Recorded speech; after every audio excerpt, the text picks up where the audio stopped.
Hello and welcome to another episode of On the Floor with Wayne and Rob. I'm Wayne Highlander with Bona Adhesives. I'm Rob Johnson with the Bona Training. Hey, this week we're going to do a little recap and talk about the NWFA Expo.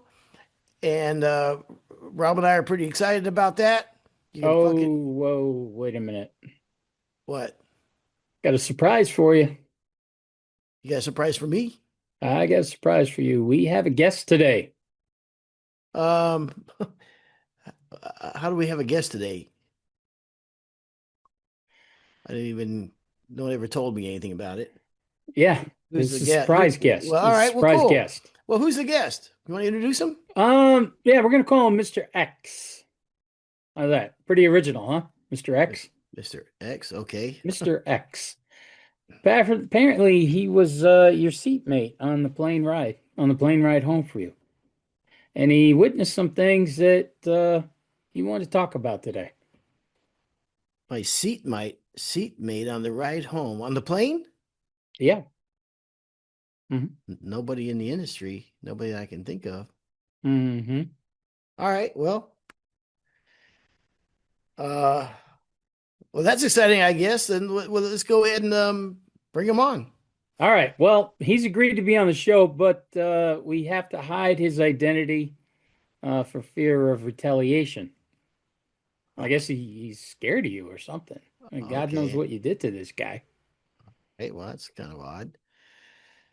Mr. X, can you tell us what you witnessed, please? Yes, thank you for having me on. I saw a young lady and probably a 4-year-old child with her, and they'd asked Wayne if he would move so they could sit together. They were sitting apart so they could sit together on that flight. Uh-huh. And what did Mr. Highlander have to say? Well, he started laughing.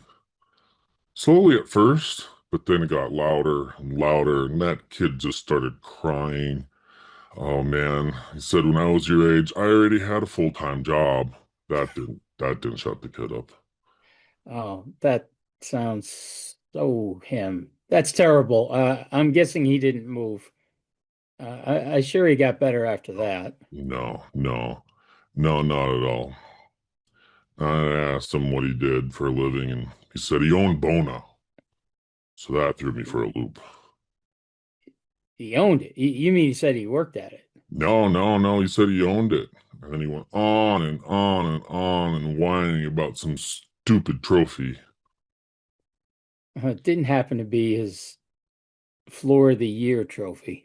Yeah, yeah, that was it. Mhm. That was it. Hey, yeah, he Um, must have had 60 pictures. if I can interrupt, Chris, can we have some music now? Yeah, anyway, he must have had 60 pictures of it. He told me to go ahead and pass the phone around. Everyone on the flight could look at it. Oh, one passenger scrolled too far, and we had to grab a throw bag. What was that picture of? Yeah, he was laying on the center of the floor with film. No, I can't talk. I'm sorry. I'm not gonna. I need to take a minute. Um, I can't. Of course, I understand. You know, Wayne, I've always defended you, but this is pretty close to being indefensible. Well, it's pretty funny because I do remember this clown now. He he fell asleep, and I told the airline hostess that we were together, and I said he wants a Diet Coke and extra snacks, and I kept it for myself. What a loser! Yeah. He said he had this podcast, and that's how I eventually found him.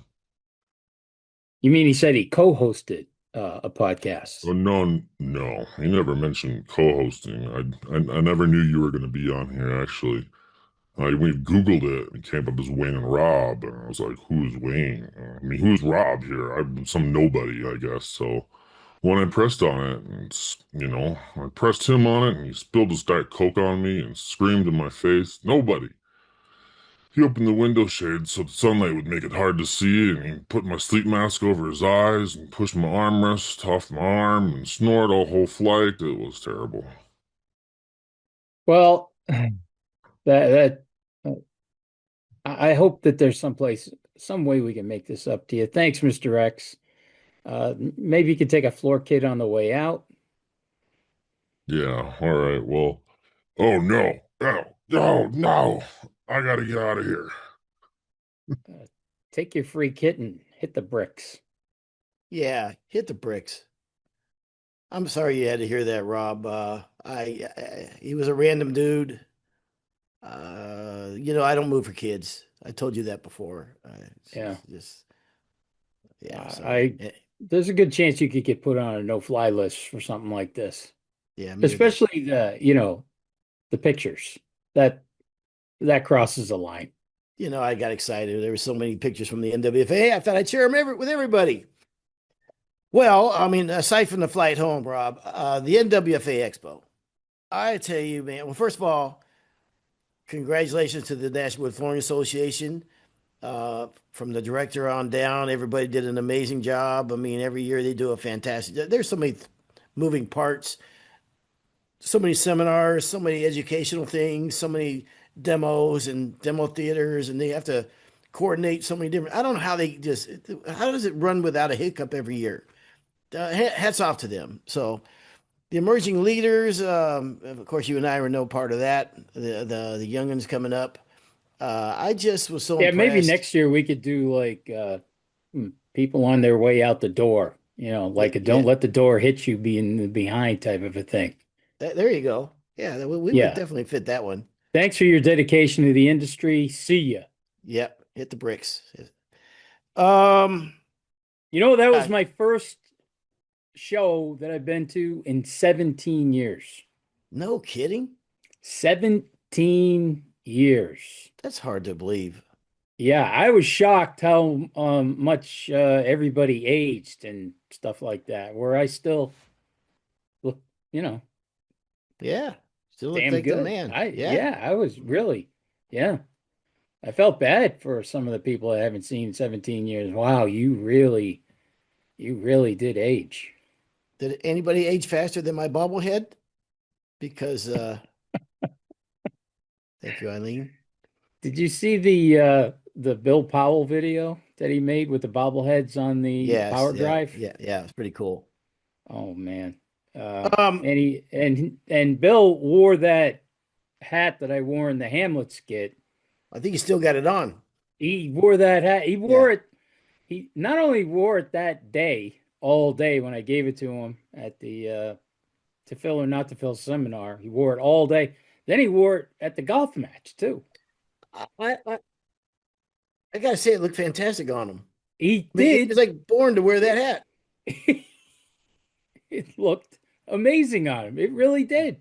I was Uh, It there's looked a two. hell of a lot better on him than me. True that. I gotta say two things real quick. One is, first of all, man, just to see all of our clients and customers and friends and colleagues and everybody is just phenomenal. Everybody, so many people came by the booth. We thank every one of them. It means a lot to us and to the Bona family, and so thank you. And the other thing is, what was really cool for me at the expo this year is to watch how many walking around with you, watch how many people knew you, and how much love that you got from everybody that you came across. That was kind of cool, man. I was really happy for you. It Well, I was, appreciate it. I know you've always said that, since we've been doing the show. Everybody always says to you, "Where's Rob? Where's Rob?" mhm. And really, the good thing was I only think I heard one person say to me, "Where's Wayne?" Yeah, It, yeah. it, We know who the celebrity here is. Yeah, oh yeah, yeah, yeah, definitely. Um, well, I think one of my favorite parts of the show was the Hall of Fame inductions, and I got to give the shout out to Tom McNeil. yep, Um, I was just so happy that he made the Hall of Fame. I mean, I wouldn't be in training if it wasn't for Tom McNeil. He was the one who kind of shaped my career at Bona. So and to see him get the Hall of Fame nod was just so awesome. I just was so happy for him and his family. Um, there's a lot of bosses in the world, but there are precious few leaders. And Tom was the leader. And I'd say the same thing. I would not be sitting right here right now if it had not been for Tom. Uh, so what was cool was later in the evening, I ran, it was with Tom, and we ran across Sprig Lynn, and it just hit me that both those guys there together were both Hall of Famers, and they had a great conversation together. And it was fun for me listening to them, two Hall of Fame guys, talk about their career in the flooring business. So yeah, The amazing thing is how McNeil held on to you. I mean, I was shocked that he didn't fire you the first week after the stunt you pulled. yep, uh, you and me both. Tell her, come on, tell everybody what you I did. think I've told this before, but Yeah, but we got to hear it now that Tom's in the Hall of Fame. I This is one of the reasons he's in the Hall of Fame is he didn't can you on the spot and he gave you a shot. I I ran out of gas on the Bay Bridge in San Francisco Bay Area with Tom in the car with me. How long were you working? How long I was think I it? was at Bona for like a month, and he came out to travel with me, and we were in the middle lane. I think there's 8 lanes going across the Bay Bridge. In the middle lane, in the middle of conversation, the car hesitated, and he looked at me and he goes, "What, do you got a gas?" I looked at the gas gauge, buried on empty. I couldn't even form the words that I was so mortified that we were out of gas. In my defense, I my wife had just bought a new car, and usually when I have my work van, I fill it up on Monday. I don't have to think about it till the end of the week. But this was like on Wednesday, and but there's small gas tanks and whatever, and yeah, it was all bad. So And where were you heading when you ran out of I gas? was taking him to the airport, To and the I maintain that if he had not made his flight on time, I may not be here today. So Wow, talk about taking a chance on somebody. mhm. 1 month in, you got the head of Bona riding with you, and you run out of gas, Yes, sir. I've had better days. and you're still here.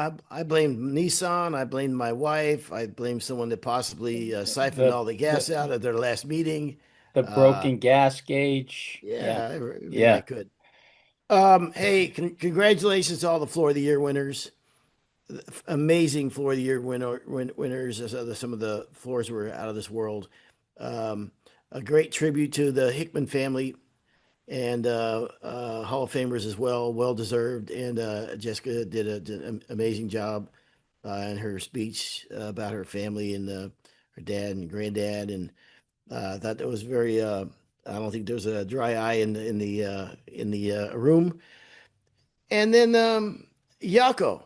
So we had Yako on our podcast, and he did. Oh man, his floor was amazing. Like when you walked on when you walk on the floor and you look at the floor, you think, God, it's out of this world, right?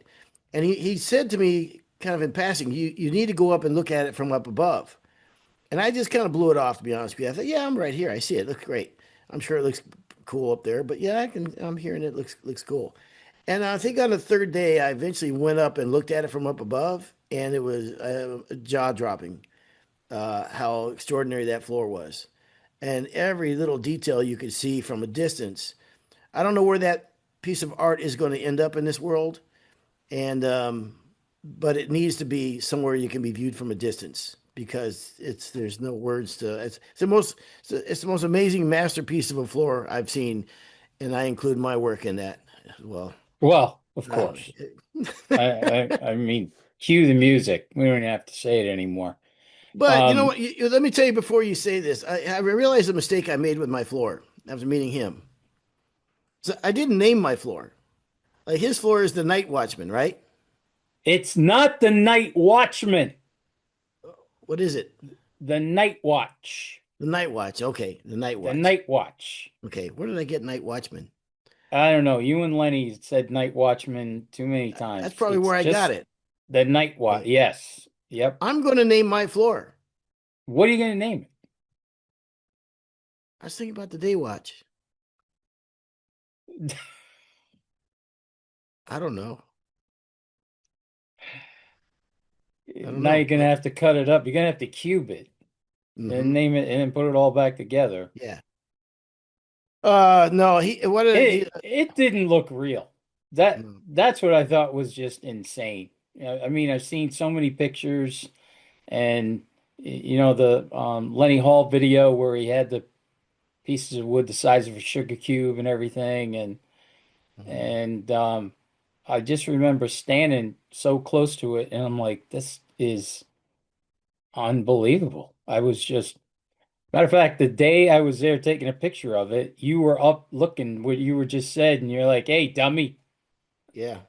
from above. That's what I heard. Hey, dummy, come up here and take a picture of it. That's right. So I spotted you. lovingly, so Yes. loving. But I kind of like taking the close-up picture because you had to get so close and zoom in to see all the little squares. That was just insane.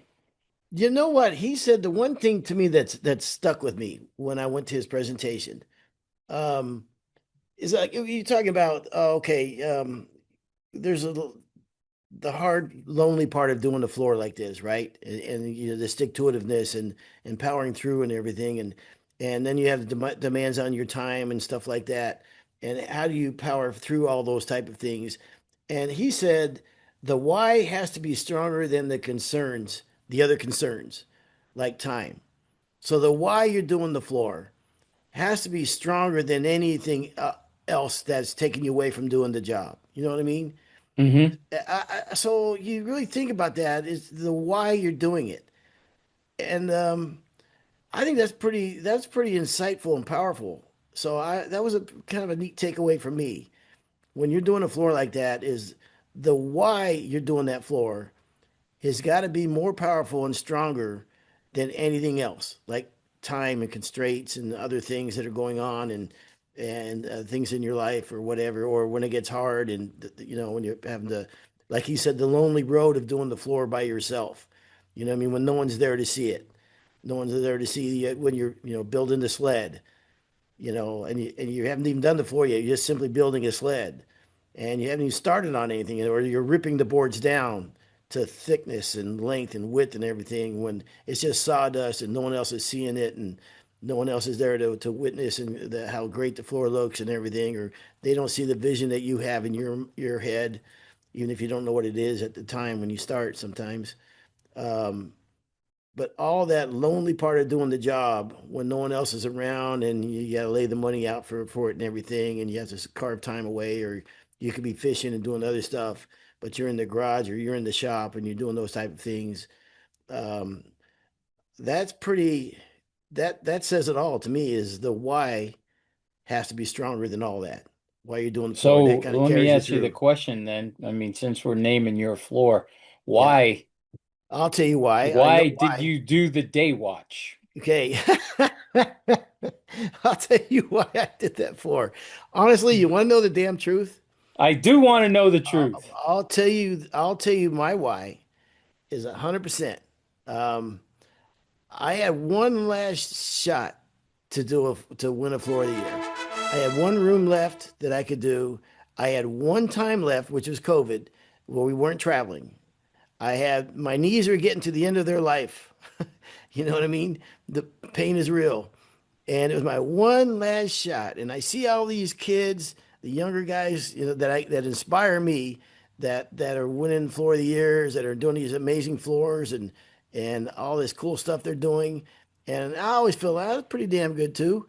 And this is my one shot at that rodeo to see if I had what it took. And that was my why. And that's why That's during your all why. that 100%. This is it. I didn't So, see. I'm glad I asked the question. I didn't know that. yeah. I didn't know you did that during COVID. Yeah, I could not have done it at any other time in my career because we couldn't travel.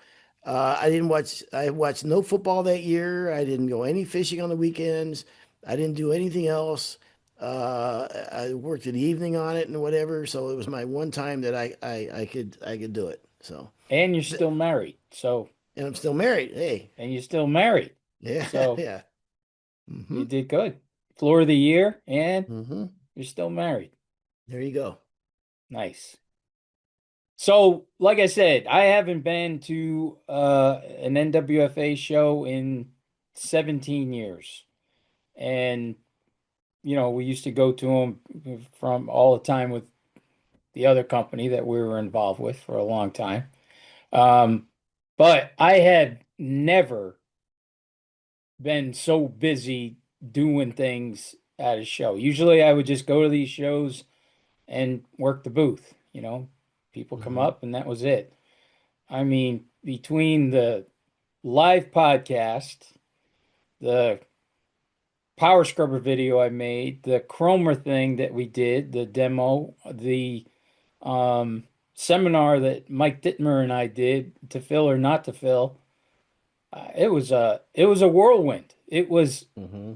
insane. Boy, talk about, with doing all those things, man, does the day just fly by when you're Well, busy at these shows. It was fun to, like I've always attended, but I was never a part of it.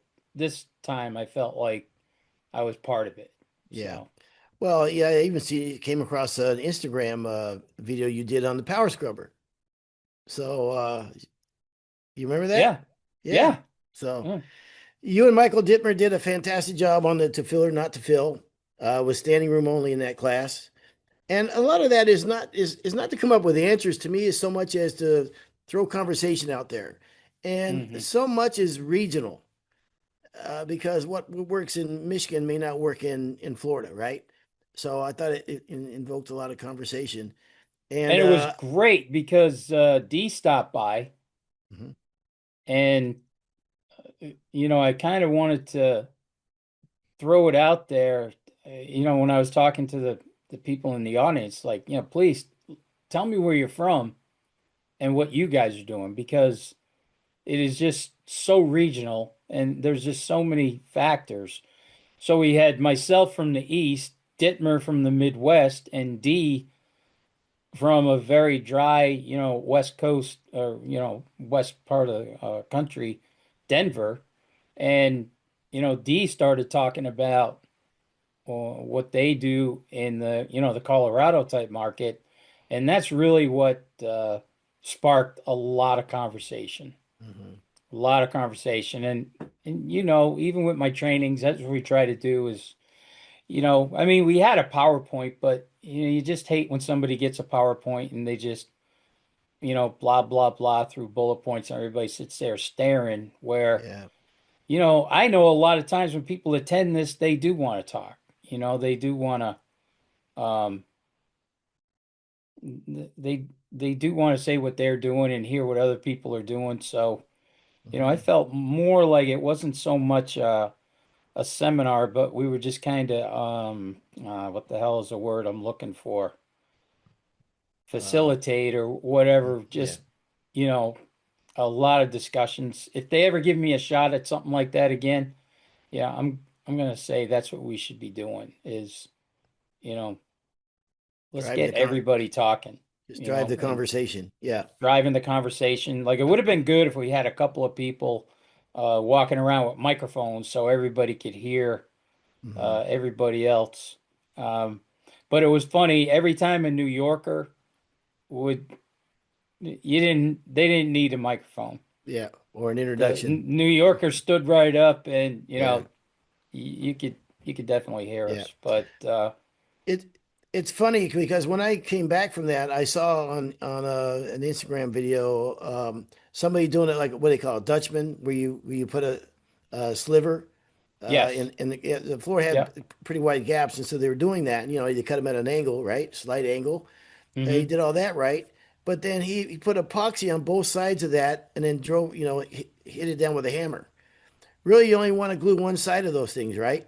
You don't want to Yeah. glue both sides of the boards. So I thought to myself, that guy probably looking for problems down the road by gluing both sides of them slivers. Um, One of the stories I told, I mean, now that you're saying that. We Peter and I did a floor one time, and the guy says, "Can you fill?" And it was a really old floor. It was way over 100 years old, wide plank, kind of loose.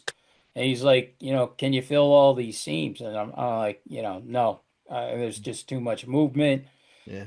especially where we live. And I said it will take away from the historic look that you Hmm. have going here by filling this. And he didn't agree with us, and he he and the other thing I said, any filler I put in here is going to bust out.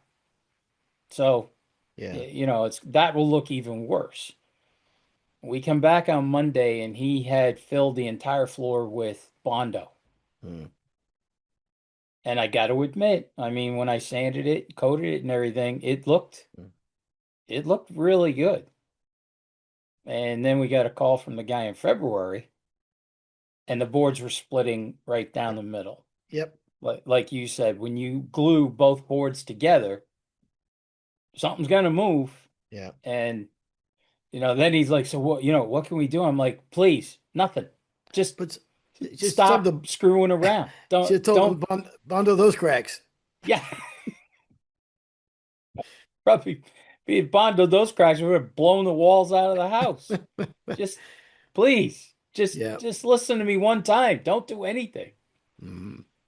But that's what it turned out to be, was just a lot of people sharing their stories, which I think is always the best way to go, rather, like I said, rather than just somebody, blah blah blah blah, reading bullet after bullet off of um a PowerPoint. I like having the PowerPoint, Mhm. because it kind of gives you some direction, you know what I mean, and Yeah. maybe throw some ideas out there. But yeah, I just think that it's so much better when the audience is involved. Funny you should say that because I was talking to Lori Davidson about a floor he did, and he I think triple bleached Brazilian cherry floor, which was an amazing job. And he was talking about filler, and they waited to fill it to see what the end result color was going to look like, right? It makes a lot of sense. And when it comes to exotics and floors like that, it's like, all right, how do you choose the wood filler? The way it looks now, or what it's going to end up looking in a year from now? You know what I mean? When some of these uh, floors that really change radically in color. So a lot of things. You could get 100 guys in a room and talk about wood filler, and you would get 100 different feelings about how things should be Yeah, done. And yeah. then, I was kind of a wise guy to one guy, and he didn't. I know he didn't take it that way, but I was specifically going through that part mhm, where I was like, don't like our Pacific wood fillers are named by ash, maple, pine, white oak, red oak, and I said don't necessarily match to the species. I said, if you're doing a red oak floor and you're doing Nordic seal, you might want to use the white filler, or the filler is closer to white, the mhm. maple pine ash. And I saw a lot of heads like, yes, definitely, and one guy goes, well, what if the homeowner, I used the maple and a homeowner comes in and I said, look, dude, I'm only worrying about family number one. Okay. Yeah, yeah, right, I yeah, can't worry about every family that may move into that house over mm, yeah, the next 100 years. yeah. And then it was one of those things where it came out of my mouth and I'm like, oh, maybe I shouldn't have been a little hard. Maybe Mhm. that was a little too hard, but he laughed at it. So, Yeah, uh, I think that's fair. yeah, Years ago, and I'll let this be the last thing we talk about filling. Years ago, for a while, I tried grain filling. Okay, not trowel filling, but grain filling the floor. Because I thought, man, if you could fill all that soft grain and make that nice and closed up and everything, you could really have some really just beautifully smooth floors. And I did it for a short period of time, and I didn't like it. I didn't like the way it looked either. So I got away from it altogether. But there was a company that had years ago that advertised grain filling with a really thin filler that's supposed to hold really well.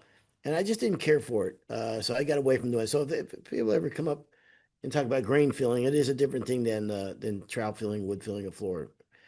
Last thing I want to mention is that Bona had one hell of a party. Boney. Yeah, we had one hell of a party.